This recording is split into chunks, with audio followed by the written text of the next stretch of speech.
हो, मी लक्ष्मण बाबूराव रेडके, राहणार कालथण नंबर 2.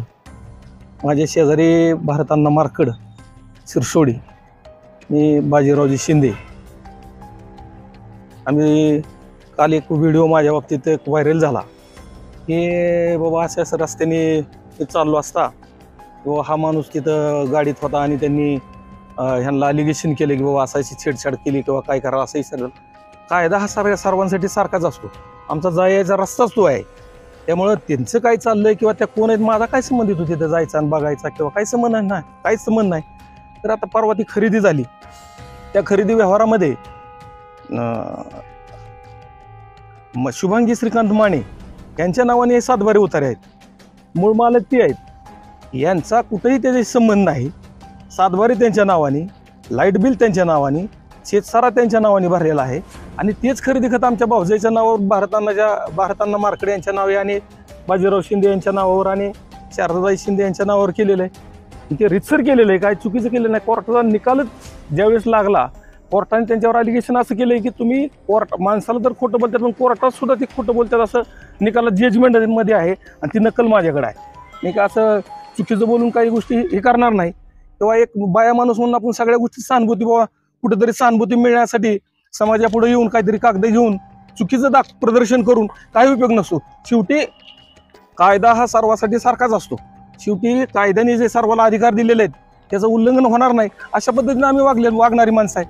त्याच्यामुळं कोर्टाचा निकाल आणि शुभांगी श्रीकांत माने यांचे सातबाऱ्याला धरून जे काही खरेदी व्यवहार झालेले ते क्लिअर झालेले आहेत आणि त्याची नोंद मंडल अधिकारी यांच्याकडे आम्ही दिली रितसर आणि ती रितसर आमच्या नावे झालेले आहेत. त्यामुळे ह्यांच्याशी आमचा कुठेही संबंध आलेला नाही. कारण नसताना नाहक आमची बदनामी होऊ नये आणि चुकीच्या गोष्टीचं समर्थन होऊ नये एवढीच अपेक्षा. प्रशासनाला बी आमची एवढी विनंती आहे. आता परवा जायचा त्या डोलेंचा माझा कुठेही संबंध आलेला नसताना, कारण नसताना नाहक माझी बदनामी कुठं करू नये आणि एवढीच माझी प्रशासनाला विनंती करतो. थांबतो.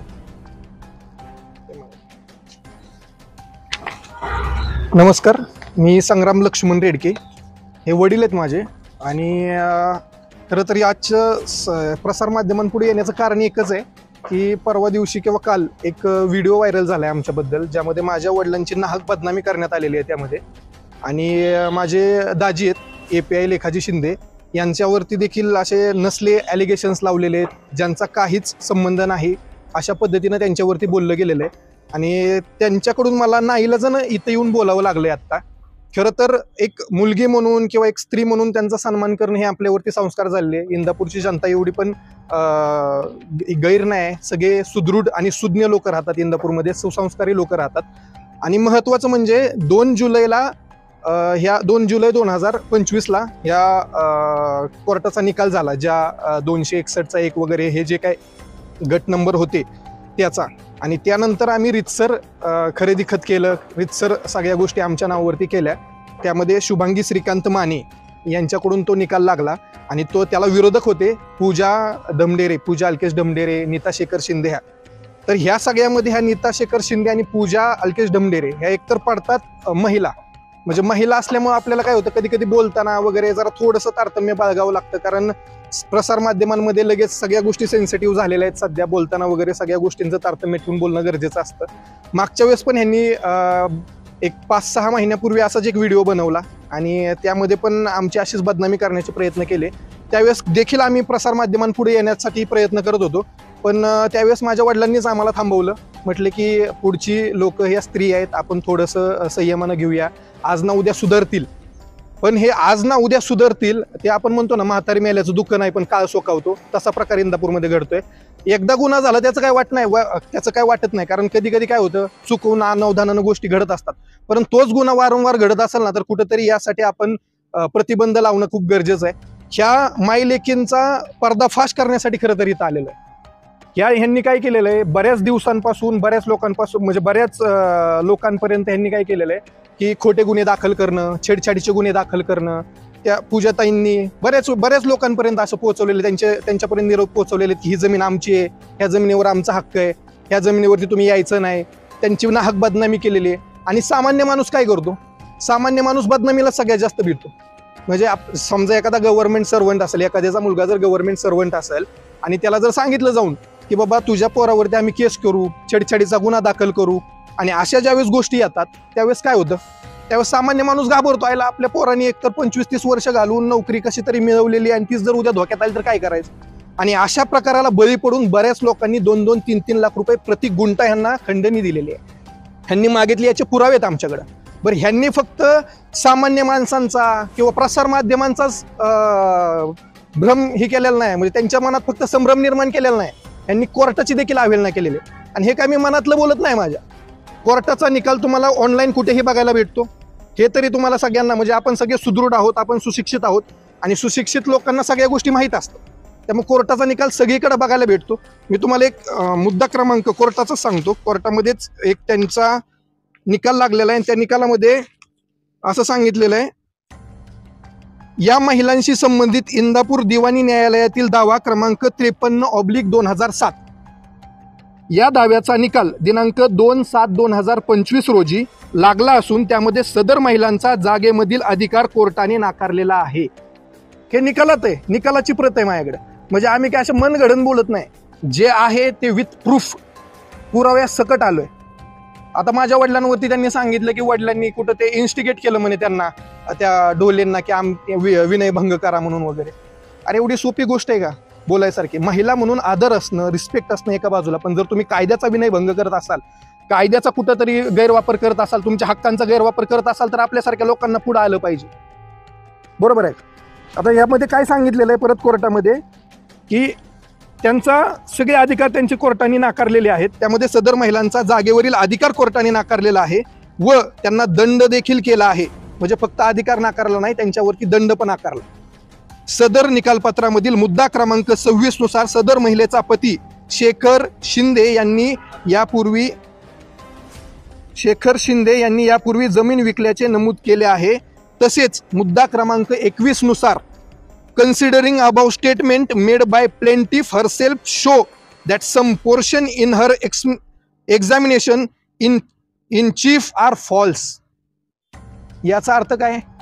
याचा अर्थ त्यांनी कोर्टामध्ये सुद्धा खोटी माहिती दिलेली आहे आणि कोर्टानं या संदर्भात त्यांना बजावलं देखील आहे आणि त्यांना दंड देखील केलेला आहे. आज कोर्टाची जर अवहेलना करत असतील ना, तर आम्ही लय शुल्लक आहोत. बरोबर आहे का? सामान्य माणूस असल्या गोष्टींना बळी पडतोय ना. म्हणून तर म्हटलं, म्हातारी मेल्याचं दुःख नाही पण काळ सोखावतं याचं वाईट वाटतं. म्हणून आमच्यासारख्या लोकांना आज पुढे येऊन इथं बाईट द्यावं लागतंय, इथं प्रसार माध्यमांसमोर येऊन सांगावं लागतंय की हे सगळं असं इंदापूरमध्ये घडतंय. पण इंदापूर म्हणजे सुज्ञ लोकांचं आहे, हो, सुसंस्कारी लोकांचं. इथं ह्या लोकांना असले प्रकार कधी माहितीही नव्हते. यांचे कुठले तरी, आता हा जो व्यवहार आहे ना, हा व्यवहार ठरला होता मागच्या वर्षी ठरला होता हा व्यवहार.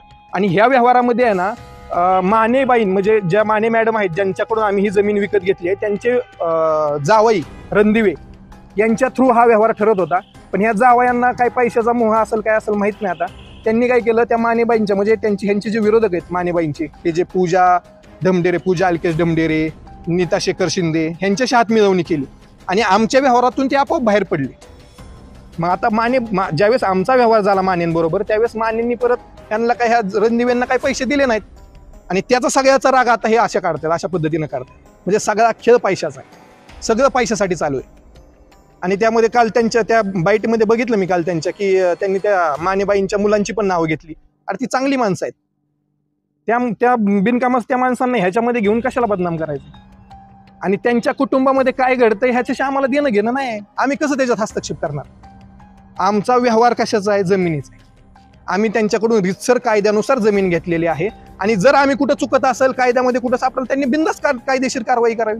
त्यांनी कायद्या थ्रू अजून पुढे जावं, अजून अपील करावे. आम्ही कायद्याला कुठंही गालबोट लागेल असं वागणार नाही. पण हे जे तुम्ही कायद्याचा भंग करताय, कायद्यामध्ये ज्या गोष्टी तुम्हाला ज्याचे हक्क दिले, जे अधिकार दिले, त्याचा जो गैरवापर करताय आणि सामान्य माणसाला जे बदनाम करताय, हे कुठेतरी थांबलं पाहिजे. म्हणून आज हे सगळं 8 तास चालू आहे. आता दुसरी गोष्ट, हे सगळं कुणाच्या जीवावर करतायत? हे जे रणदिवे आहेत ना, रणदिवे हे ह्यांचे मानेबाईंचे जावई आहेत आणि ह्यांना मिळालेत.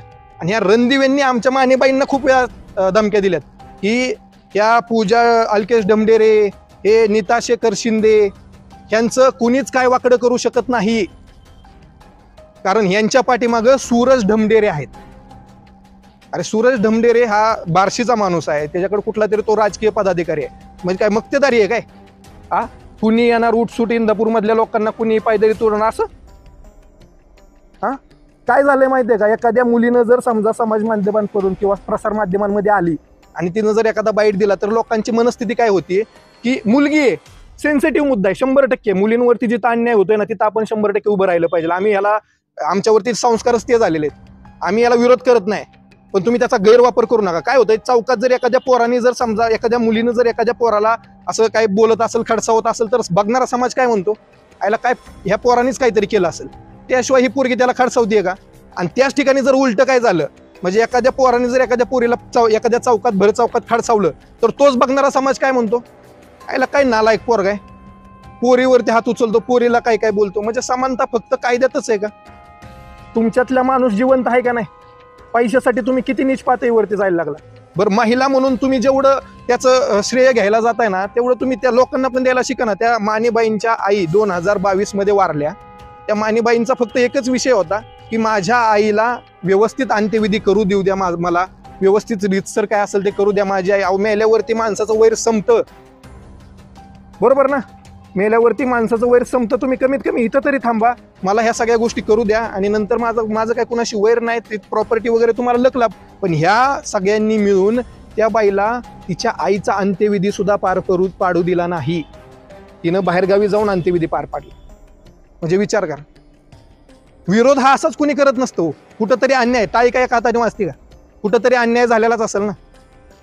आणि मग ह्या सगळ्याचं कुठंतरी आता बरं न्यायालयाचं आव्हान करायचं, न्यायालयाने जे दिलेले काही निकाल आहेत ते सगळे यांच्या विरोधात गेले आणि ते निकाल विरोधात गेल्यामुळं आता कुठंतरी आपल्याला काहीतरी थांबावं लागेल, आपल्याला पर्याय नाही ह्या गोष्टींशिवाय.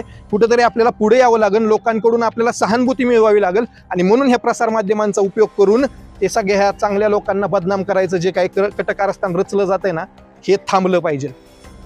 त्यांचं कामच आहे, त्यांना आयतं खायची सवय लागली.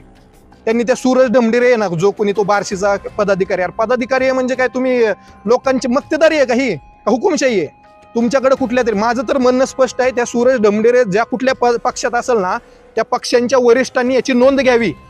कारण जर तो पक्षाचा कुठला कार्यकर्ता किंवा कुठला त्याच्याकडे पद असेल तर तो पक्षाची सुद्धा बदनामी करतोय.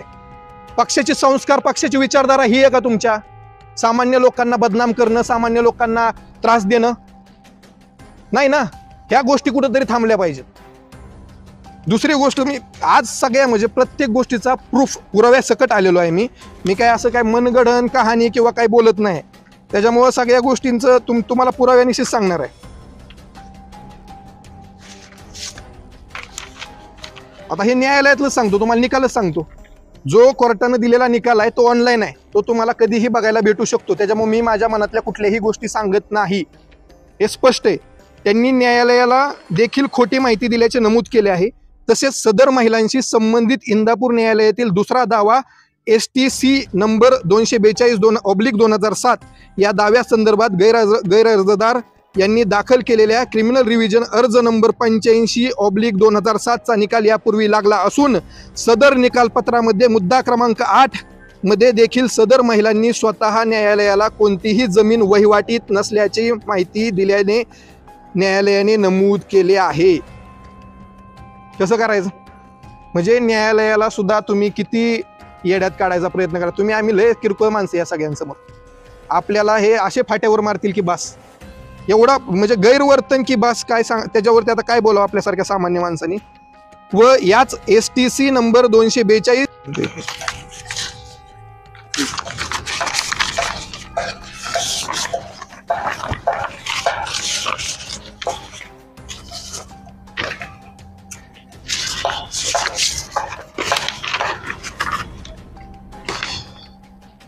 STC नंबर 242/2007 दाव्याच्या दिनांक 28/9/2007 रोजीच्या निकाल नंबर 5 मध्ये सुद्धा मुद्दा क्रमांक 6 नुसार the cast serious aspiration over the contentions of the complainant husband was receiving rent. The complainant has not come with clean hands before the court. म्हणजे विचार करा, असा उल्लेख करून न्यायालयाची सुद्धा दिशाभूल केली आहे त्यांनी. कोर्टात हे चांगल्या हातांनी गेलेलेच नाहीत, भ्रष्ट हातांनी गेलेत, लोकांकडून खंडणी गोळा करून गेलेत.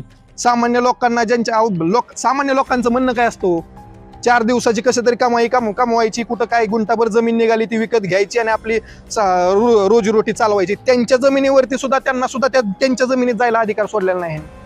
कुठंतरी त्यांच्यावरती जाऊन एलिगेशन्स लावणं, त्यांना खोट्या छेडछाडीचे गुन्हे दाखल करणं. आणि ह्यांनी काय केलेलं आहे महत्वाचं म्हणजे, ज्या लोकांचे गव्हर्नमेंट सर्वंट मुलं आहेत की नाही, म्हणजे ज्यांचे कुठलं तरी पोरगा एखादा शिक्षक असेल, एखादा पोलीस ऑफिसर असेल, अशी लोक टार्गेट जास्त केलेली आहेत. म्हणजे काय होतं, आपल्या पोरानं जर समजा उद्या त्यांच्या आईबापापाशी गेले आणि त्यांना जर म्हणले की बाबा मी तुमच्या पोरावरती छेडछाडीचा गुन्हा दाखल करील, प्रति गुंठा 2 लाख रुपये मला द्यावे लागतील, असं तसं त्यांना सांगितलं, आईबाप काय विचार करतात, याला आपल्या पोरानं 20-25 वर्ष घालून कशी तरी नोकरी मिळवलेली आहे, जर उद्या त्याच्यावरती काय गादा आली तर काय करायचं. आणि ह्या सगळ्या गोष्टींचा सारांश घेऊन हे सगळं बनवलेलं आहे.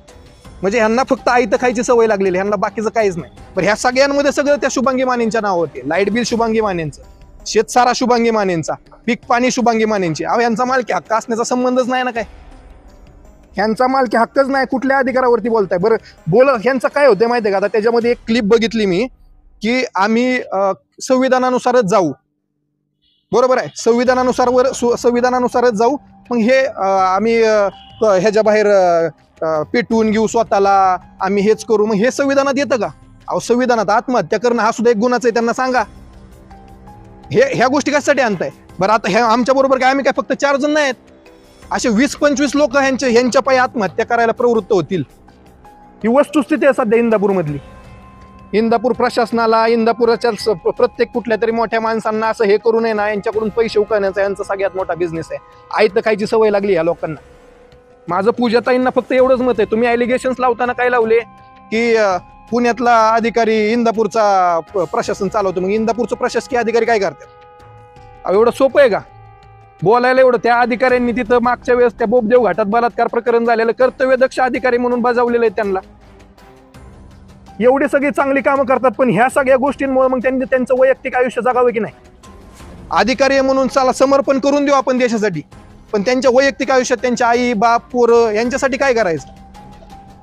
बरं, ह्यामध्ये काय होतं, संबंध स्त्री जात बदनाम होती, संबंध स्त्री जात बदनाम होती. म्हणजे आपण स्त्रियांचा रिस्पेक्ट करणं, आदर करणं हे आपले संस्कार आणि संस्कृती आहे. पण या काही अशा स्त्रियांमुळे ना अख्ख्या स्त्रियांना बदनाम केलं जात आहे. या मी तर म्हणतो की आता असं नाही की आमच्या वतीनं स्त्रिया बोलू शकत नाही किंवा काय नाही, बोलू शकतात सगळे. फक्त प्रॉब्लेम काय होतं माहितीये का, की आपण बोलताना आपल्याला आपल्या मर्यादा माहिती आहेत. आपल्याला माहिती आहे पुढच्या माणसाला किती इन्स्टिगेट करावं, आपल्याला माहिती आहे आपण कुठपर्यंत जावं. हे सगळे हे लिमिट क्रॉस करायला लागलेत आता सगळ्या गोष्टींचं. ह्यांना ह्या गोष्टींचं कुठेतरी थांबलं पाहिजे. आणि त्याच्यामध्ये सांगितलं की संविधानानुसार चाललोय आम्ही, एकीकडे संविधानानुसार चाललोय म्हणायचं आणि एकीकडे कोर्टामध्ये जाऊन खोटी माहिती द्यायची. हे तुमचं संविधान शिकवतं? अहो, बाबासाहेबांनी लिहिलेलं संविधान आणि त्यांनी दिलेले हक्क अधिकार सगळ्यांसाठी समान आहेत, कुणासाठी एकासाठी नाही. ही काय मक्तेदारी नाही. त्याच्यामुळं बोलताना त्याच्यामुळं आणि प्रसार माध्यमांपुढे आला, आता हा माझा कागद आहे, याच्या आत दिसतंय का तुम्हाला कुठला पुरावा आहे काय? असं धरून बोलल्यावर कुणाला कळणार आहे? तुम्ही एकदा या, मी हे जे संग्राम लक्ष्मण रेडके स्वतः स्पष्ट बोलतोय, माझ्याकडे पुरावे आहेत. ज्याला कुणाला पुरावा बघायचा आहे त्यांनी कोर्टाचा निकाल जाऊन तपासावा, निकाल ऑनलाईन आहे. याच्यापेक्षा वेगळं सांगायची काहीच गरज नाही. त्या निकालामध्ये सगळ्या गोष्टी नमूद केलेल्या आहेत, कुठलीच गोष्ट त्याच्यातली ही नाही. आणि कोर्टापुढं, न्यायालयापुढं, संविधानापुढं तुम्ही आम्ही सगळे क्षुल्लक आहोत. त्याच्यामध्ये कुणी जरी काय जरी येऊन बोललं, कुणी काय जरी किती जरी विटंबना करण्याचा प्रयत्न केला तरीही काहीही त्याचा फरक पडणार नाही. दुसरी गोष्ट, मला शेवटच्या ह्याच्यावरती यायचं आहे. माझे दाजी आहेत पुण्याला, API आहेत, असिस्टंट पोलीस इन्स्पेक्टर. त्यांना ह्याच्यात नाहक बदनाम करण्याचा प्रयत्न केला जातोय. मागच्या वेळेस पण त्यांचा या गोष्टींशी काहीही संबंध नाही, तरी पण त्यांचं याच्यामध्ये नाव घेतलं जाते. प्रशासकीय अधिकारी येतो, त्यांची नोकरी घालवण्याचा यांचा उद्देश आहे. आणि कदाचित त्यांची नोकरी जाईल म्हणून माझे वडील किंवा त्यांचे वडील ह्या सगळ्याला बळी पडतील आणि आपल्याला पैसे देतील. हा जो त्यांचा ग्रह आहे, हा जो भ्रम आहे, तो पहिला काढून टाका. कारण तो प्रशासकीय अधिकारी आणि कर्तव्यदक्ष अधिकारी आहे, तुमच्या असल्या गोष्टींना बळी पडणार नाही. आणि दुसरी गोष्ट, माझ्या वडिलांवरती जे काही तुम्ही इन्स्टिगेट केले, ते आरोप लावलेत की नाही, त्या ढोलेंना इन्स्टिगेट केलं तुम्ही, इकडेच आम्हाला असं आमचे कटकार असताना आमच्या अडचणी वाढवण्याचा प्रयत्न केला. तुम्ही म्हटलात ना, आम्ही आमच्या रानात नशिबानं CCTV लावलेत. नशीब कधी कधी तुमचं नशीब पण आमची साथ देणार आहे बरं का. त्यामुळे तुमचे जे CCTV लावलेत का नाही ते एकदा चेक केलेच पाहिजेत. माझी प्रशासनाला विनंती आहे, एकदा त्यांनीच म्हणल्याप्रमाणे जे ते प्रयागराज मेडिकल आहे ना, त्या मेडिकल पासून ते कार्टन नंबर 2 पर्यंत जेवढे काही सीसीटीव्ही असतील ना तेवढे सगळे चेक करावे आणि याच्यात जर जो कोणी गुन्हेगार असेल त्याच्यावरती 100% कारवाई केली पाहिजे. पण जर समजा हे जे त्यांनी केलेले आमच्यावरती ॲलिगेशन्स आहेत हे जर खोटे निघाले तर याच प्रसार माध्यमांच्या उद्देशानं आणि यांनाच अनुसरून मी सांगतो की तुम्ही हा व्हिडिओ सगळ्यांपर्यंत पाठवा आणि पोलिसांना पण सांगा की यांच्यावरती देखील कारवाई केली पाहिजे. आणि माझी प्रसार माध्यमांना कळकळीची आणि नम्रतेची विनंती आहे की आपण प्रसार माध्यम ही सोशल मीडिया हा लोकशाहीचा 4था आधारस्तंभ आहे. लोकशाही म्हणजे सेक्युलरिझम सगळ्यांसाठी सेम असतं. कुणासाठी कुणाचं उच्च आणि कुणाचं छोटं असं काही नसतं. न्यायालयासाठी न्याय सगळ्यांसाठी असतो. तुमची माझी भांडणं झाली तर आपण सहज बोलून जातो, चल तुला कोर्टात बघतो म्हणून, कारण कोर्टावरती आपला सगळ्यांचा विश्वास आहे. बरोबर आहे का? माझं फक्त एकच म्हणणं आहे, प्रसार माध्यमांनी ह्या सगळ्या गोष्टींची शहानिशा करावी. एखादा जर काही येऊन बाईट देत असेल तर त्याच्या पाठीमागं त्याचं कारण काय आहे बाईट देण्यामागचं आणि हे खरेच घडलेल्या गोष्टी आहेत का हे बघावं आणि जर नसेल घडलेलं तर त्यांच्यावरती देखील पुढील कायदेशीर कारवाई करावी अशी माझी नम्रतेची विनंती आहे. धन्यवाद. नंतर त्या व्हिडिओमध्ये एक गोष्ट सांगितली आहे की ह्यांनी इंदापूरमधल्या जमिनीचा दस्त पुरंदरमध्ये का केला. तर पुरंदरमध्ये करण्याचं कारण एकच आहे की ह्या ज्या माने मॅडम आहेत ज्यांच्याकडून आम्ही जमीन विकत घेतलेली आहे त्या माने मॅडम आपल्या इंदापूरमध्ये कोर्ट केस चालू असताना यांच्या विरुद्ध कोर्ट केस चालू होती. पूजा अल्केश डमडेरे, नीता शेखर शिंदे, त्या साळुंके यांच्या विरुद्ध जी तो भानुदास कोकाटे त्यांच्या विरुद्ध जी केस चालू होती त्या केसला इथं इंदापूर कोर्टामध्ये हजर राहण्यासाठी आल्यावरती त्या गिरजाई हॉटेलमध्ये गाठून त्यांना मारण्याचा प्रयत्न केला आहे. असं कितीतरी वेळा त्यांच्यावरती जीवघेणा हल्ला झालाय, त्यांना शिवीगाळ वगैरे बऱ्याच वेळा, ते रेकॉर्डिंग आहेत आमच्याकडे या सगळ्या गोष्टींचे. हे पुराव्यानिशी बोलतोय मी. आणि याचंच कारण आम्हाला नाईलाजानं त्या मानेबाई जर इथं आल्या असत्या ना तर त्या जिवंत माघारीच गेल्या नसत्या. म्हणून आम्हाला नाईलाजानं त्या मानेबाईंसाठी आम्हाला तिकडे पुरंदरला दस्त करावा लागला आणि हा रितसर केलेला आहे. याच्यामध्ये कुठली आम्ही 2 तारखेला त्यांचं म्हणणं आहे ना आम्ही 2 तारखेला निकाल लागला त्याच दिवशी कुठं अर्ज ही केला, खरेदी खत केलं. निकालाची कोर्टाची ऑर्डर आल्याशिवाय खरेदी खत होत नाही हे तरी एवढी तरी माहिती कमीत कमी असावी माणसाला. बस. आणि जे प्रतिष्ठित व्यक्ती आहेत ना त्यांना बदनाम करण्याचं जे कारस्थान रस्ता आहे ते बंद करा. राज्यातील महत्त्वाच्या आणि आपल्या भागातील ताज्या बातम्या पाहण्यासाठी आजच आमच्या विश्व 24 न्यूज चॅनलला यूट्यूबवर सबस्क्राईब करा आणि बेल आयकॉन प्रेस करा.